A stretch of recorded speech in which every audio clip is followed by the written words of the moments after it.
Hey, Emilio. Hi, Liz. Hey, great to have you join us today. And for everyone else joining us virtually, good afternoon and welcome back to Plain Speak, where we spend 30 quick minutes and pick the brains of industry experts on the intersections of customer service and technology in a bunch of different industries. So today's Plain Speak guest is Emilio Morales Paredes, a seasoned expert in the digital dating industry. So while Emilio is looking for his next internal or consulting CX leadership role, he was most recently the head of customer experience at Field. Field, for those of you who might not know, is a dating app for the curious. It's really geared towards those who are open to experiencing people and relationships in a new way, which means Emilio possesses a deep understanding of the intricate nuances involved in handling sensitive and emotional user concerns when they're going off on this journey. So, from gender representation to fostering safe environments, Emilio grappled firsthand with the challenges of moderating a dynamic online community and understands firsthand the expectations and anxieties of users on dating platforms, sort of from the opposite side that many of us from using dating platforms might understand. So, for those of you joining us for the first time, my name is Liz Tsai. I'm the CEO and founder of High Operator. High Operator is the leading customer support solution that scales dynamically based on a company's evolving needs. Our proprietary customer support engine, HiQ, leverages generative AI to tackle even the most complex customer requests. As a super quick housekeeping note, if you have questions or comments, please feel free to put them into the chat, probably below whatever platform you're viewing this on. If we don't get to them during the session, we will reach out and post answers on LinkedIn. So Emilio, hello. I know you're joining us from London. Is that correct? Glasgow at the moment. Okay. So it's late into the evening, so really appreciate you making time for us. We're so thrilled to have you up with us today. Your experience in managing, the complexities of an emotionally charged platform like a dating app, it's so personal. I'm really excited to bring that fresh perspective to our listeners today. So as we sort of think about diving into the challenges, solutions, and insights you've gathered from your journey, can you maybe start off by giving us maybe a little bit of just context around the nature of Field and how that plays into a support and experience perspective? Sure. Thank you so much, Liz, for having me. Yeah, so given the nature of Field as a dating app, the queries that we would receive were quite diverse. Users would often reach out to us with concerns about their data privacy and security, and we had to prioritize their and privacy, trust and safety, and privacy first as we were handling sensitive information about their personal lives.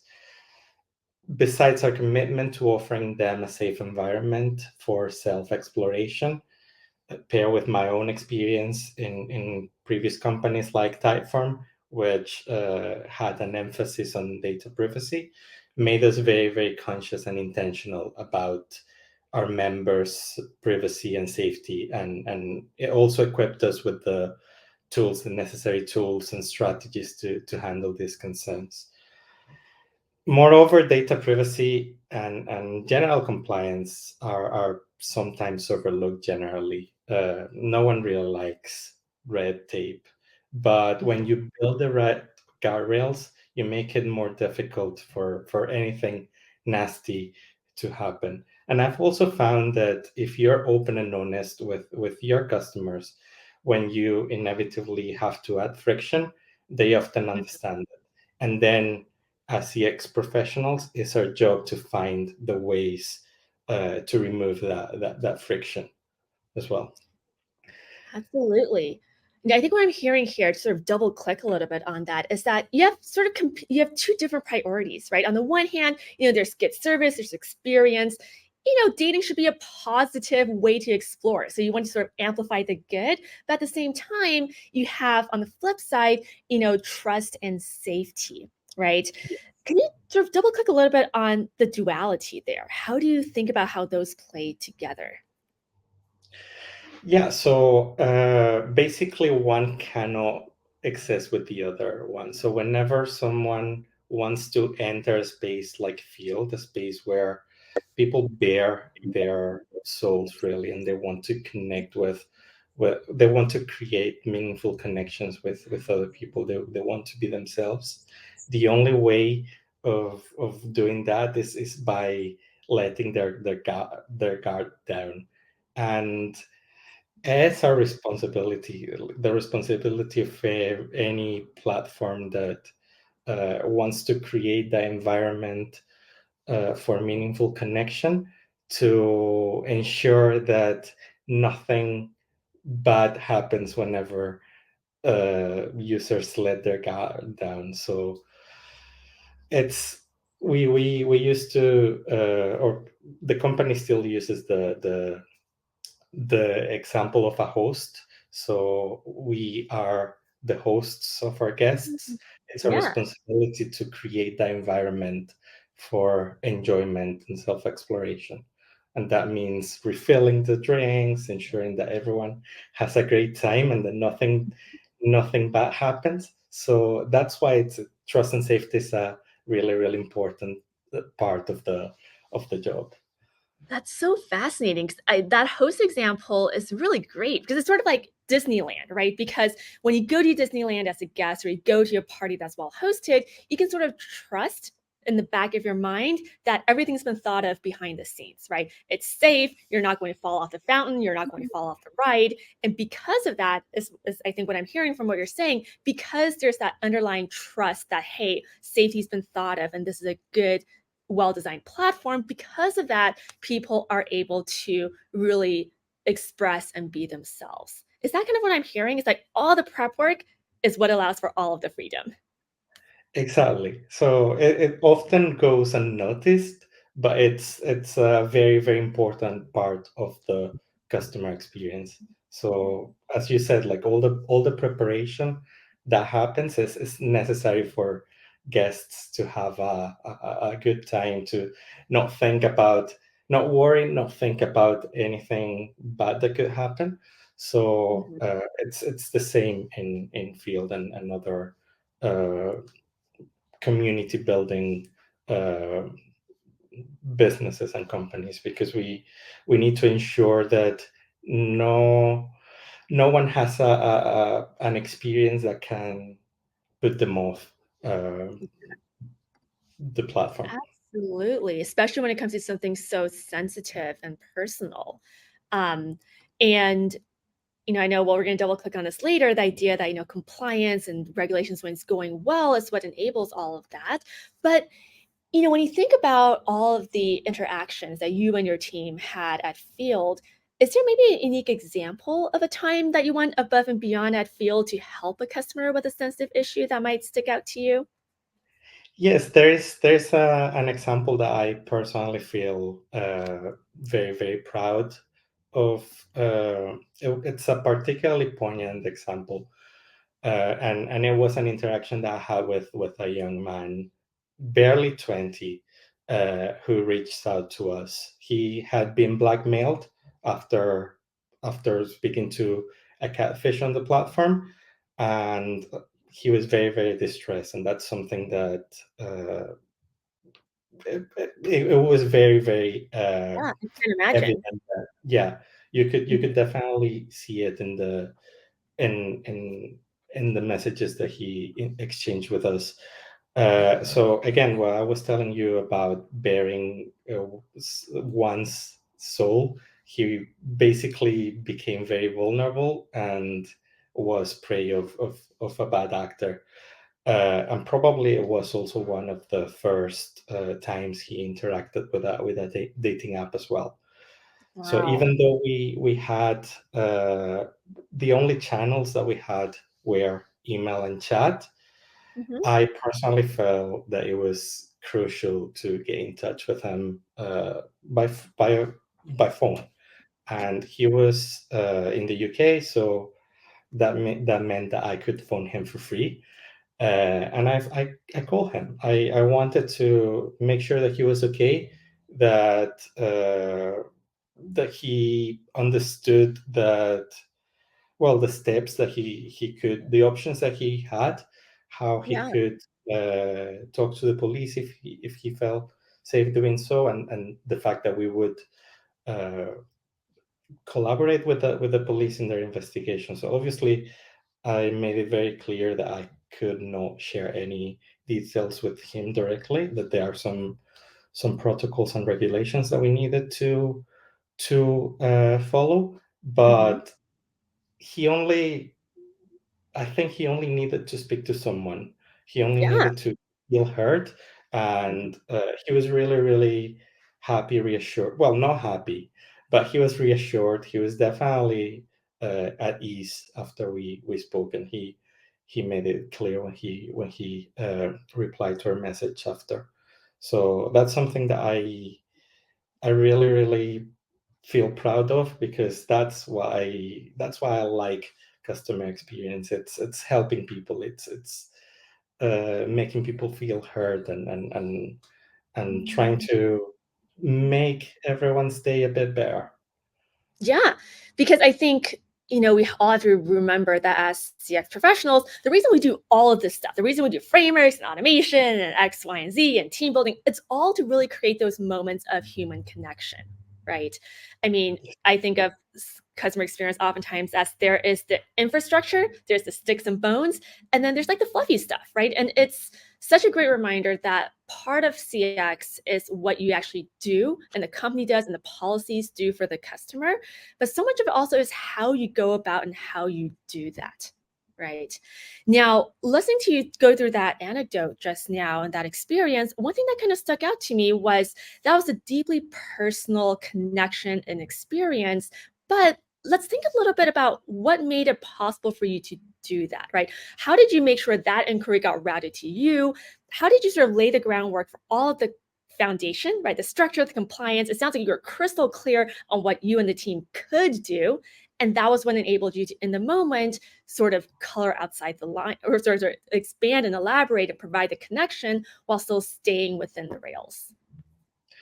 Of course, I think it was very, very important that we felt empowered to do that. So the culture of the company is very conducive to take this chances and think outside the box. That is something that us as humans can do much, much better than computers. So computers are really great at following instructions. We as humans are great at not following them deliberately. And that's something that I felt very, very empowered at Field to do. So Mhm. whenever I had to do a call, I had to make a call and basically go out of the script and do something that I felt was the best for customers. That's something that I felt empowered to do, and as head of CX, I wanted as well to cultivate that in my team. And then regarding the playbook, I think it was very, very important to uh, keep up a dynamic playbook. So ensuring that we had very clear guidelines for things that were not flexible. For example, what I mentioned earlier about not being able to share certain data, that's uh, privacy regulations that we cannot really breach. But there's other things that are up to us. And it's basically ensuring that we kept the playbook dynamic and that we basically rewrite it whenever uh, we've we thought that it was the best for our customers. For example, uh, sometimes our processes or documentation or a specific response may have been unintentionally hurtful to trans and non-binary customers, Right. because it's sometimes uh, a word or a phrase may not have come across the way that we intended. And we took these opportunities to listen to our customers, learn from them, take the feedback on board, and improve the experiences for everyone. So it was very, very important for us as well to train our team to align with this dynamic environment, and ensure that all our communications were nuanced and sensitive. So yeah, basically in a nutshell, I would say empowering the team to make the right call for customers. So the teams are the closest to customers, and if they feel that they can make a decision, they will very likely uh, rule on the customer's side and on the best interest.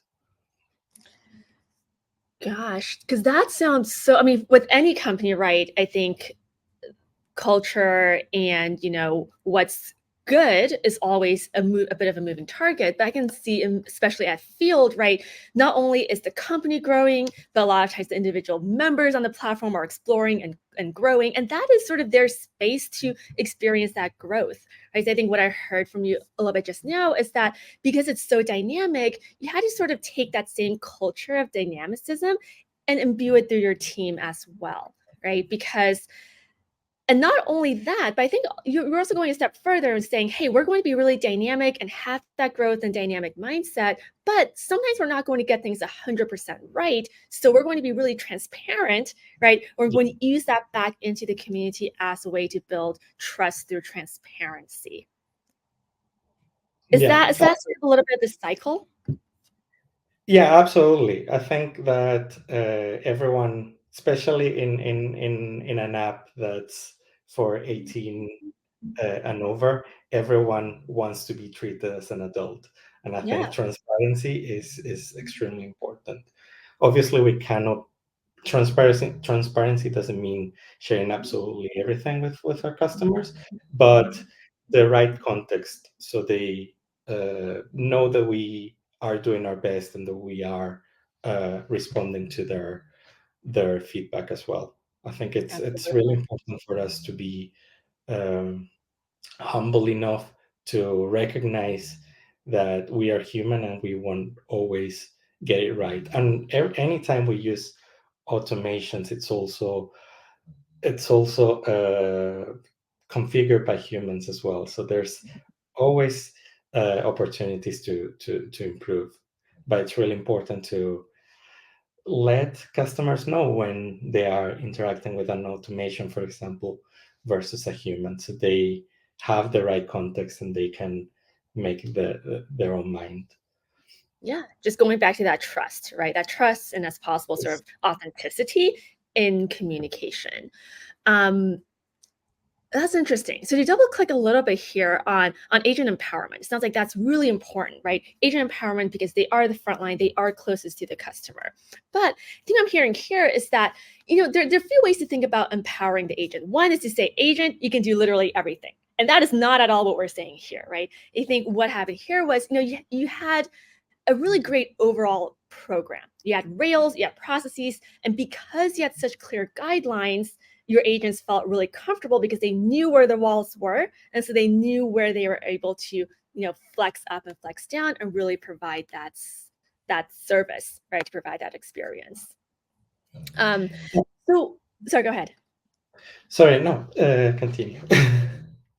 So I was just going to sort of continue on and say, when we talk about automation, right? I think sometimes people say, well, automation is not very personal. But really, what you need to do is zoom out to the entire customer experience program that you're trying to design, right? Can you maybe elaborate a little bit on that? Because I think what we've talked about a little bit about before is that when you actually leverage automation in the right places, in the right way, you can actually design an overall CX program that is a lot more personal. Tell me a little bit about how you thought about that and how you guys leveraged automation at Field. Yeah, absolutely. So many of the queries that we received were related to information that we already had in the help center. For example, known issues or bugs or even refund requests or anything that may have happened not only to one person but to many of our members. Mhm. So we basically identified that these repetitive questions could have been addressed by automation. So what we did was taking the top 10 questions first, and uh, provide an answer to these questions when our customers would contact us. And that actually freed out a lot bandwidth from the team. So the team could dedicate themselves to answer the most difficult queries, those that require that additional human touch.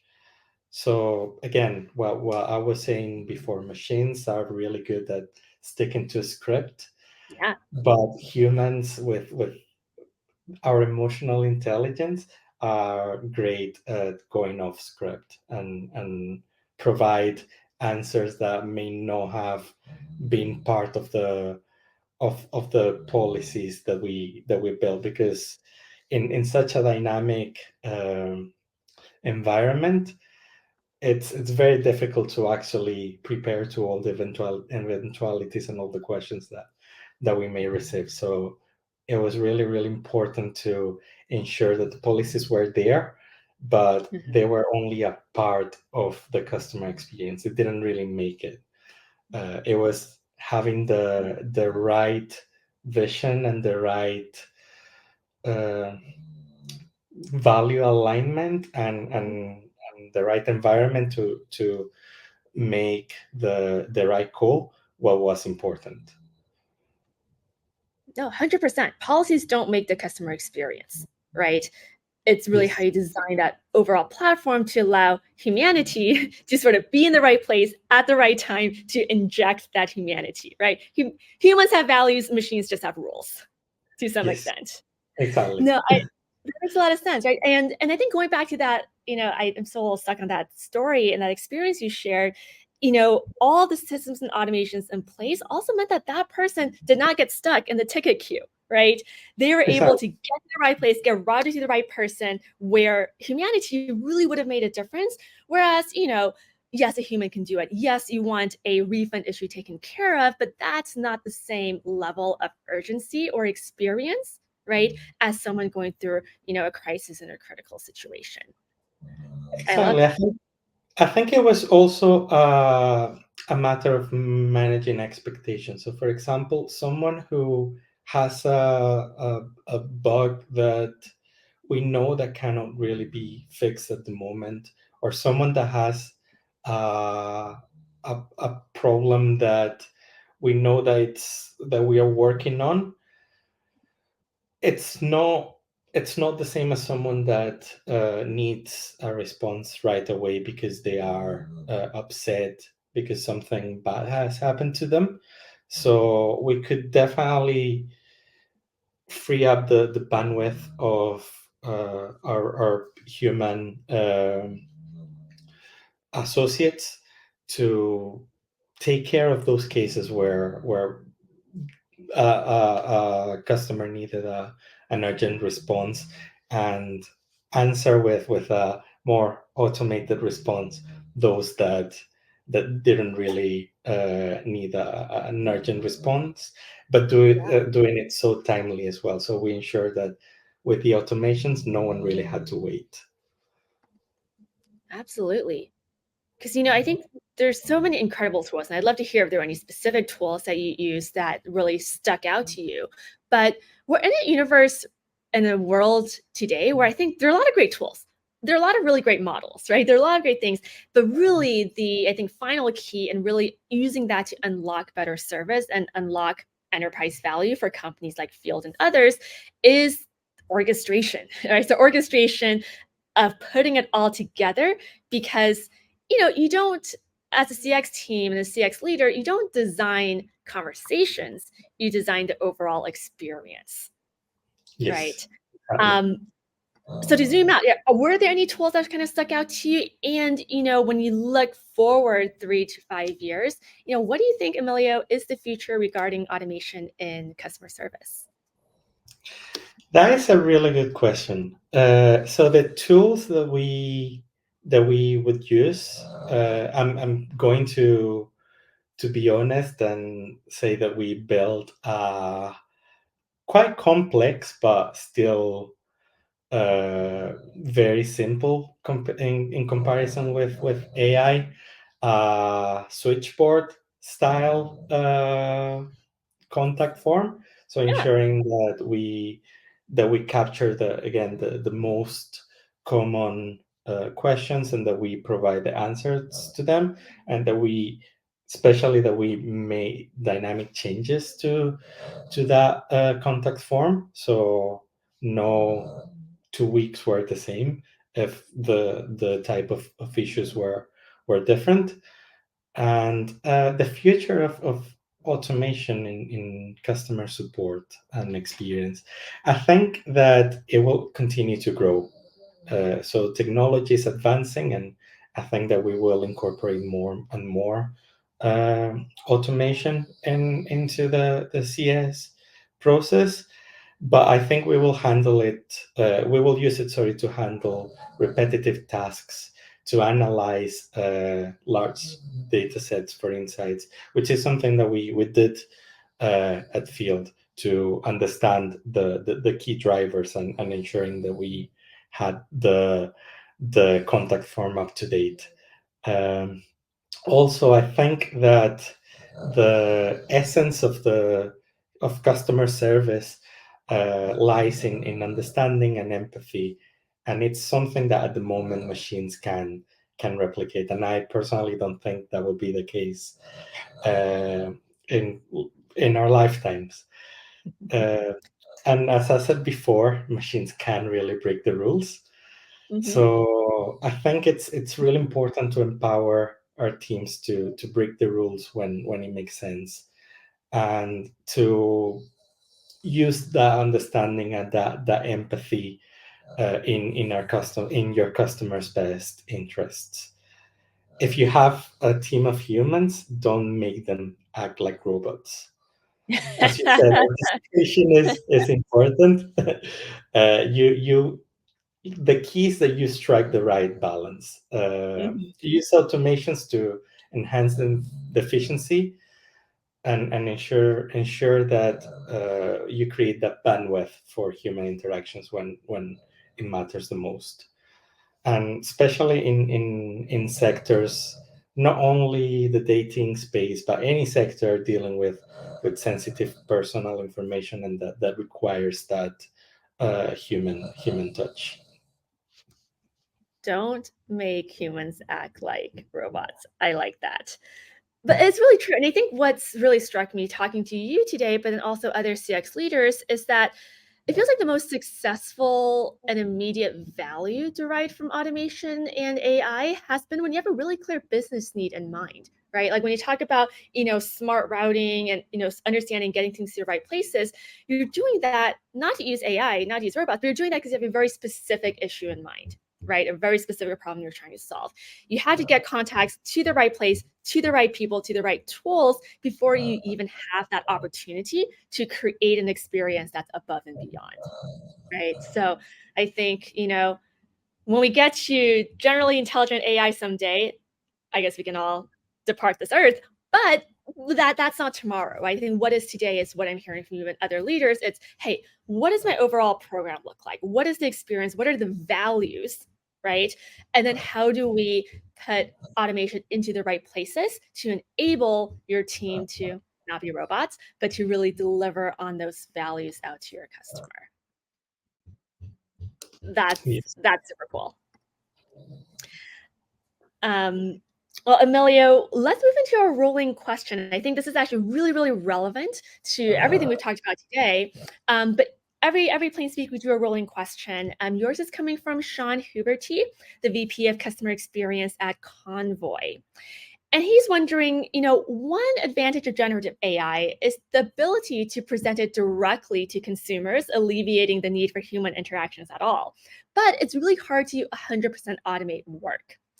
I know we've talked about this a little bit, but maybe summarize and synthesize for us. How are you thinking of using generative AI to help service associates better perform their work? This is a really good question. I think that generative AI is really great to get you working. So, for example, if you have an idea, but you don't really know how to develop it, it's great to help you uh, write, for example, or develop the idea a bit more.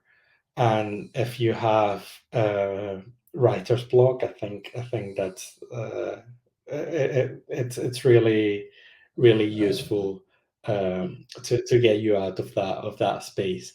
So how we can use generative AI to help us the service associates better? I think that basically trying to get them working whenever they have a question that they don't really know how to answer, but they know the policy and they have an idea of how to address it. It would be really useful to just play around with generative AI tools to get some to brainstorm Yeah. some responses and use that as a base. Obviously, I think that especially if the generative AI tool is not really built to the business or the brand that's using it, it may not be 100% perfect, but it's a good start Yeah, yeah, I love it. to It's get like that magic wand for your customer service agent, right? I mean, we think about it 2 ways. One is empathy fatigue, right? You're writing that, you're in the 7th hour of your 8-hour shift, you know what you want to say, you're just having a little bit of trouble getting those exact words out, right? It's kind of the magic wand, it's like an Instagram filter that you wave so you can make it a little bit better. It's your values, your soul, but you're polishing it up a little bit. I love that. And then to very much dovetail into that, what question, Emilio, would you like to ask our next Plain Speak guest? Yeah, I would like to ask the next speaker, what are the automated or AI services that they cannot live without in their personal and professional life? So not only at work, but also how they use AI to make their lives uh, slightly better. Yeah, yeah. Well, the next guest will have to fess up to that. Do you have one, Emilio? Yeah, I do. I use Grammarly quite a lot. So not being a native English speaker, it's been great. It's taught me a lot and helped me, especially when I write formal or even academic documents. It's helped me match the right tone. I love it. Yeah, I've been noticing that sneak into Gmail, which has been incredible in terms of, when you have that writer's block, right? It's perfect. Emilio, I know it's late in the day. Thank you so much for joining us. Really, really appreciate your perspective. And everyone else, thank you for tuning in to spend some time with us today. If you have any customer support questions, please reach out. And if you're looking for your next CX leader or consultant who understands this intersection of, experience as well as trust and safety and compliance, I'd really encourage you to reach out to Emilio via either LinkedIn or you can see his website, emiliomorales.uk.